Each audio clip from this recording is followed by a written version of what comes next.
Hi guys, welcome back with another blog. I hope आप सब ठीक होंगे। मैं भी बहुत अच्छी हूँ। और आज मैं आप लोगों के साथ बात करना चाह रही हूँ कि जो आपको पता है कि अटलांटिक प्रोविंसेस के पीएनपी या पीआर प्रोग्राम के बारे में हमने बहुत सारी वीडियोस बनाई है, राइट। अब प्रिंस एडवर्ड आइलैंड के बारे में ये वीडियो होने वाली है। प्रिंस एडवर्ड आइलैंड के बारे में मैंने मोस्टली सारे जितने भी प्रोग्राम्स हैं वहां पे पीआर या पीएनपी को लेके मैंने सारे कवर किए हुए हैं। बट बहुत ज्यादा मेजर चेंजेस जो मेन उनका एक्सप्रेस एंट्री पीएनपी प्रोग्राम है उसमें मेजर चेंजेस हुए हैं। तो उनके बारे में आज इस वीडियो में हम बात करने वाले हैं कि वो चेंजेस क्या हुए हैं, उनसे आपको क्या इफेक्ट पड़ सकता है, क्या वो change is a good change है या फिर मतलब नुकसान करने वाला चेंज है। तो वीडियो को एंड तक जरूर देखिएगा। हर एक चीज इस वीडियो में कवर करेंगे तो आपको पता चल जाएगा कि पीआई के बारे में अगर आप सोच रहे हो वहां पे मूव होने का या फिर पीएनपी लेने का, तो क्या आपका डिसीजन सही है। इन चीजों के बेस पे ही आप अपना डिसीजन बनाइएगा। तो चलिए जी, without wasting any more time फटाफट से वीडियो को शुरू करते हैं। Let's go. तो वीडियो को स्टार्ट करने से पहले मैं आपको रिक्वेस्ट करना चाहती हूँ, चैनल पे नए आए हो तो चैनल को सब्सक्राइब, वीडियो को लाइक एंड शेयर जरूर कर लो। अगर मेरे साथ अपॉइंटमेंट बुक करना चाहते हो, आपके किसी क्वेश्चंस को लेके डिस्कशन करना चाहते हो, किसी टॉपिक को लेके, जो भी, चाहे वो बिजनेस ओपन है चाहे कुछ भी हो, तो आप मेरे साथ कांटेक्ट कर सकते हो। एंड उसका लिंक आपको मेरे डिस्क्रिप्शन बॉक्स में मिल जाएगा और उसका लिंक आपको मेरे इंस्टाग्राम की बायो में भी मिल जाएगा। अब चलिए जी, वीडियो की तरफ आगे बढ़ते हैं। सबसे पहले तो जान लेते हैं कि उनके रूल्स बेसिकली है क्या। आज जिस प्रोग्राम के बारे में मैं बात करने वाली हूँ उस प्रोग्राम का नाम है PEI PNP express entry stream.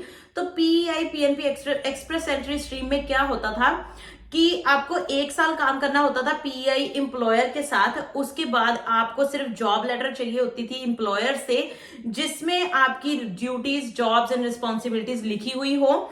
तो उसके बाद आप जो है एक्सप्रेशन ऑफ इंटरेस्ट डालते थे अपना पीआई पीएनपी एक्सप्रेस एंट्री के लिए, अपनी पीएनपी के लिए अप्लाई कर देते थे।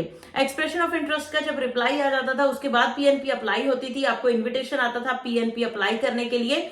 फिर जब पीएनपी अप्रूव होके आ जाती थी तो आपकी फेडरल एक्सप्रेस एंट्री होती थी, उसमें आपके 600 पॉइंट्स ऐड हो जाते थे। तो this is how it was working before. अब जो रूल चेंज हुए हैं, तो जो एक अच्छा रूल है वो मैं सबसे पहले बता देती हूँ।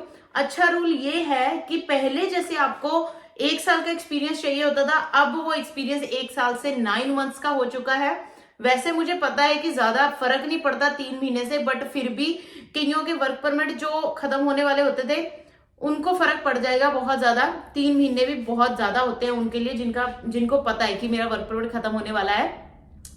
तो अब ये तो होगी अच्छी न्यूज, ठीक है। 1 साल से जो वर्क एक्सपीरियंस था वो कम हो गया, वो हो गया 9 मंथ्स का, ठीक है।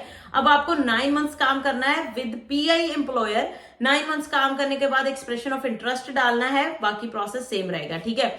अब यहाँ पे जो मेन ट्विस्ट आया है, जैसे मैंने आपको पहले बताया कि पहले आपको सिर्फ जॉब लेटर चाहिए होती थी एम्प्लॉयर से। जॉब लेटर चाहिए होती थी जिसमें ड्यूटीज एंड रिस्पॉन्सिबिलिटीज मेंशन्ड हो, राइट। अब आपको जॉब लेटर तो चाहिए ही चाहिए, उसके साथ आपका एम्प्लॉयर सपोर्टिंग होना चाहिए। अब उसका मतलब क्या होता है कि एम्प्लॉयर सपोर्टिंग है। एम्प्लॉयर सपोर्टिंग का मतलब ये होता है कि आपका एम्प्लॉयर, जैसे आपको पता है कि जो क्रिटिकल वर्कर स्ट्रीम करके एक प्रोग्राम है पीईआई में, उस प्रोग्राम में आपको अपने एम्प्लॉयर से एक फॉर्म फिल करवाना होता था जिसको एम्प्लॉयर फॉर्म बोलते थे, right. Workforce employer form kind of form है। वो फॉर्म अब आपको एक्सप्रेस एंट्री पीआई पीएनपी में भी फिल करवाना पड़ेगा। उसका एम्प्लॉयर वर्कफोर्स एम्प्लॉयर फॉर्म करके फॉर्म है जो आपका एम्प्लॉयर आपको फिल करके देगा। Then only you will be able to apply for PI PNP express entry stream. पहले क्या होता था, पहले एक तो 1 साल का एक्सपीरियंस होता था, ये फॉर्म नहीं चाहिए होता था। अब दूसरी बात, जो एक और चीज होती थी, जबकि पॉइंट सिस्टम नहीं होता था पीएनपी का। अब वो तो मुझे लगता है वो कुछ नया नहीं है, पॉइंट सिस्टम तो अब तो बहुत देर से चल रहा है पीआई में, तो वो आप सबको पता ही होगा कि अगर आप पीआई में पीएनपी एक्सप्रेस एंट्री स्ट्रीम के बारे में सोच रहे हो तो उसमें आजकल एक्सप्रेस एंट्री के ड्रॉ निकलते हैं, मतलब पीएनपी एक्सप्रेस एंट्री के ड्रॉ निकलते हैं। तो उस ड्रॉ के ऊपर ही आपको पीएनपी का इन्विटेशन आ जाएगा। बेसिकली कहने का मतलब ये है कि 3-4 क्लॉज जो हैं वो ऐड और हो चुके हैं। इसीलिए मैं बोलती हूं कि जब आपको मौका मिले ना, उतनी जल्दी ही ज्यादा सोचा मत करो।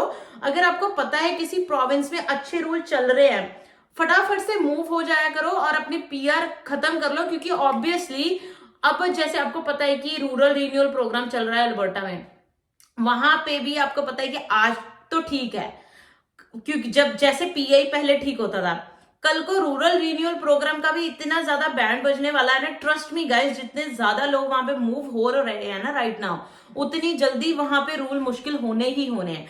जैसे कि सबसे पहले अटलांटिक प्रोविंसेस को कौन जानता था? प्रिंस एडवर्ड आइलैंड का नाम आज से 4-5 साल पहले बहुत कम लोग जानते थे।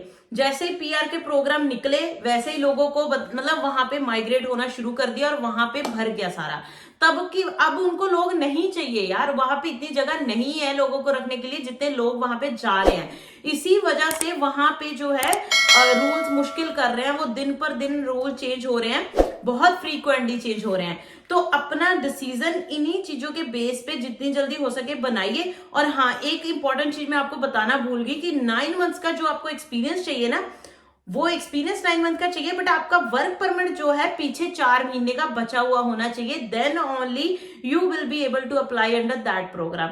तो बहुत सारी चीजें हैं जिनको मिला के ये सारी चीजें बनी हुई हैं, इतना सिंपल नहीं है, ठीक है। तो ये चीजें अगर आप सारी फुलफिल करते हो, पिछले जो पीएनपी के ड्रॉज आए हैं वो चेक कर लो एक बार जाने से पहले कि वो कितने कितने के ड्रॉ निकले हैं, उस हिसाब से अपनी पॉइंट की कैलकुलेशन करके जाया करो कि ओके क्या मेरे इतने पॉइंट बन सकते हैं। मतलब मेरे ख्याल से 60 या 67 के बीच में ही होने चाहिए आउट ऑफ 100। तो वो स्कोर्स एक बार चेक जरूर कर लिया करो, ठीक है। तो ये सारी चीजों को ध्यान में रखिए अगर आप पीआई मूव करने का सोच रहे हो। तो that's all for today, thank you so much guys for watching this video. I hope आज की वीडियो अच्छी लगी होगी। अच्छी लगी है तो वीडियो को लाइक एंड शेयर जरूर कर देना। चैनल पे नए आए हो तो चैनल को सब्सक्राइब किए बिना मत जाइएगा। बाय बाय, टेक केयर, मिलते हैं अगले ब्लॉग में अगली वीडियो के साथ। Bye bye.